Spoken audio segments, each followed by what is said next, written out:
What is going on, everyone, and welcome back to the Sports Talk on Tap podcast. We're here. You can find daily videos Monday through Friday, where here we cover all the four major sports leagues, whether it be MLB, NBA, NFL, or NHL. We're here to talk games, highlight news, all that fun stuff. And for anyone else that's not already, make sure to check out our NBA Team USA preview, Olympic preview. But yesterday was obviously the exhibition game between them and Canada. So, we figured another day, why not talk about them? So we had some interesting news come out before the game that Kawhi Leonard will not be with Team USA anymore.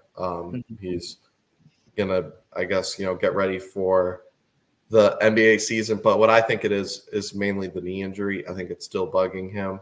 And I think he needs to just, rest because, I saw Grant Hill in the post game while the assistant coach said they just felt like they need to go into a different direction. So I just don't think that knee's quite ready yet. And that's my biggest guess. Because then the second part that I found weird was they called Derek White.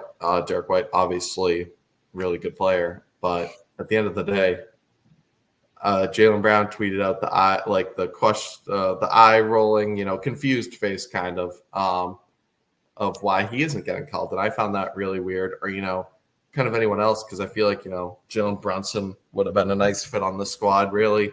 So they decided to call Derek White. So Derek White will be now joining Team USA. So that'll be good to watch, Nick, as a Celtics fan. So they get a second player on this team, or third, actually, Drew Holiday, Tatum, and Derek White. So they got the backcourt together, and their power forward, I'll say second best player, because it's Jaylen Brown, maybe.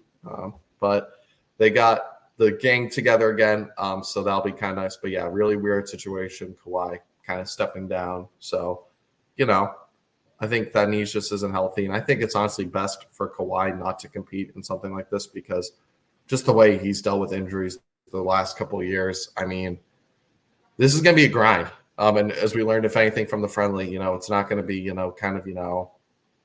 you can have your fun, but it's not going to just be, patty cake, alley hoops, let's go home kind of situation. And let's, kind of walk in and get gold. So they're going to still have to earn it. And it's going to be a grind, practicing every day, flying to Paris, going to, just games, practices, it's going to be good. So, kind of with that being said, Nick, we obviously saw highlights, anyone who watched it, the first exhibition game against Team Canada, who we kind of called arguably their biggest competition, just given all that talent. And I think, Team Canada lived up to the hype, a good amount of it. They obviously, are Jamal Murray, Shai Gilgeous-Alexander, RJ Barrett, all that stuff. Obviously, they're on the star power of the USA. But, it was an interesting game. And I kind of want to get your biggest takeaway or takeaways from this game as you saw highlights or whatever that may be. I think they still have some work to do on the chemistry side of it, but that's why, that's why you have these games. That's why you don't just jump right in the Olympics because, even with the all-star of all-star teams where you have some of the best players, most of the best players in the world on the same team, even when you have that, it takes time to, build that team camaraderie just because you haven't all played together. Even if you have, back in high school, like it takes a while, the guys that have played together the most are like, the Celtics players. Are those the only guys that have, teammates, like current teammates? Because I know like Curry and KD play together and whatnot, but are those like the current players? Yeah. So the KD and Booker. Okay. Yeah. So KD and Booker are like the other two, but that's still like, I think it just takes time. It's going to take getting used to, the rules and the physicality of it. I think Embiid kind of exemplified that, when he found out. I really had a problem with that list yesterday when we went through the top 10. I didn't think Joel Embiid should be that high because as we saw, he's going to have to adapt to these rules. And I'm not saying, I'm not going to criticize him, but I mean, like the foul merchant stuff, part of it is true. Just trying to draw fouls, like, this is going to be much more physical, like, and even then he still fouled out midway through the third. If I'm Steve Kerr, please start Anthony Davis next game. That's a joke. I'm almost certain. Do they have another exhibition game like coming up? I don't know. I'll have to look in. I don't think so, actually. But exhibition, it's fine. So the starting lineup, I want to get your thoughts on this. So the starting lineup was Curry at the 1, Booker at the 2. I believe the 3 was Drew Holiday, 4 was LeBron, and 5 was Joel Embiid. So now, if I'm getting ready for Paris, I really think, if I were to do it somehow, I would say, I'd still have Curry starting. If he wants to start Booker, it's whatever to me. I don't really care because I don't mind Ant coming off the bench as a spark plug. We can talk about him in a little bit. Booker, LeBron, KD, and then AD. I think that would be my go-to starting lineup because I really liked the USA struggled early, they were like 0 for 6 or whatever to start with that starting lineup. And I think, part of it's chemistry, but also part of it is like I said, I think the second unit could just be straight up better than the first unit. I think guys like Ant, Edwards, Tatum off the bench provide a huge spark to this game to bring them back into it. And Anthony Davis off the bench as well, who's arguably the MVP of this game, double-double, 4 blocks or something. So I honestly don't mind that if they want to run Embiid back out because I really think like I mentioned yesterday, you have to start LeBron, Curry, Booker maybe just because of veteranship or whatever. And I know Steve Kerr doesn't like, playing Anthony Edwards. So I would just, if that's fine, run second unit because at the end of the day, that's why USA is so good just because they're firepower on both sides. And we saw yesterday Tatum's defense with AD on the court and Edwards was the leading scorer in this game, very effective as well. So overall, very it was a rough first time, but way to bounce back. They basically outscored Canada by 24 after Canada started on that 11-1 start. So, at the end of the day, this team Canada does have a lot more chemistry together, but it was, still a fun game just to watch some fun highlights and, catch some quick basketball. And overall, it should be exciting heading into Paris. But yeah, I mean, that second unit is deadly. And I don't mind if they, like I said, start Booker because Ant, Tatum, AD off the bench. I mean, that's low-key amazing. So I'd take that any day of the week. Yeah, like anytime, if France is putting in their subs and then you throw in your subs are going to beat their subs. So maybe they'll match up a little bit better starter-wise. So maybe you don't put all the high-caliber guys in right away. So I definitely see what you mean. But it's like we talked about yesterday. It's a good problem to have where it's like, do you start, Devin Booker or Jason Tatum or Anthony Edwards? Like you have so many different pieces you can use. But I do agree that Anthony Davis should start, especially after last game. I think Embiid might have played himself out of the starting role.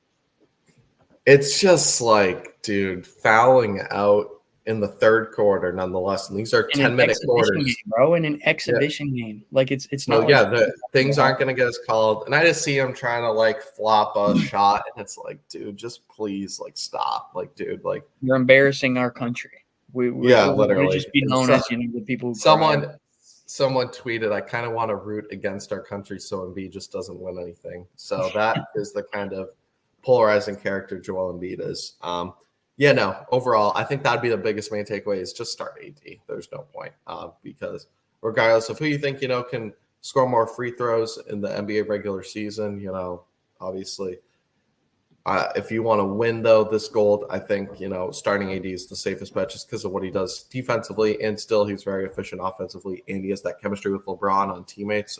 We're talking about dynamic duos and trios. So that'll be interesting. And just overall though, excited to see Derek White gets the call. So he will be, that's amazing when you're backup to the backup is Derek White. I mean, that's just, that's how deadly your lineup is. I was very surprised it wasn't Jaylen Brown. I love Derek White. I don't know, maybe, but Jaylen Brown. Maybe there's some just Jaylen Brown hate amongst Steve Kerr, Coach Spo. Maybe Coach Spo's not a huge Right? fan. Maybe they're haters. I don't Yeah. know. I mean, he got his Finals MVP, his ring, his Eastern Conference MVP, so he's gonna be okay.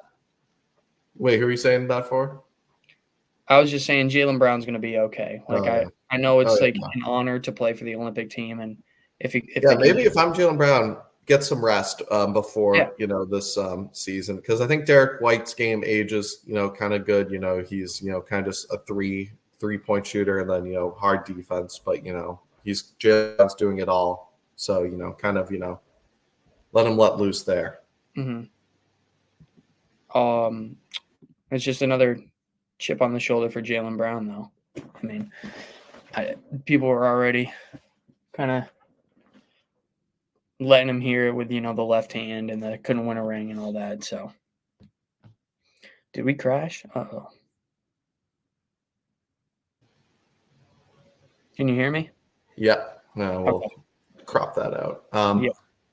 Yeah. So overall, though, were you hearing what I was saying though about like Jaylen Brown and everything, or did I crash too? Yeah, no, Jaylen Brown. Obviously, Eastern Conference. He'll take all that. And I said, Derek White's game will age gracefully. So he can play, and Tatum's still really young, even though Jaylen Brown's young. Get some rest because you don't want all your guys to be tired heading into training camp. So maybe it's for the best. But with that being said, overall, good first look. Like I said, Team Canada might be their best competition besides, like France or, Australia, and you still have Nikola Jokic's team. So, there's always that possibility. But it should be interesting to see as we head to Paris what it all looks like. But overall, it was just good to see the guys, in action. Slow start, but great finish. But really curious to see what adjustments are made to the starting lineup, if any, and kind of, how they look, with some more practices and, the first real game coming up. But overall, very, exciting exhibition, Nick, when obviously, the guys ball out, especially our guys, teams on the Celtics and Timberwolves, guys that we're rooting for. Yeah, I'm excited. With that being said, can't wait for the real thing. So it should be interesting. They have kind of, a fairly easy group. I think the only toughest team, maybe like Nikola Jokic's team in the division. There is like a group of, tough teams. I think that's Team Canada. It's like Australia and like Germany or something. So I'll be interested to see who kind of falls out of that. But with that being said, we'll be here to cover the rest of the Team USA, highlights and, breaking news and games as they approach them. But it should be exciting. Big win yesterday against Canada in the exhibition. And, Derek White is now in for Kawhi Leonard. So we'll see how that pans out. But we'll be here to cover the rest of this Olympics. It should be an exciting time. But as always, make sure to like and subscribe if you enjoy this kind of content. And we'll catch you next one. Peace.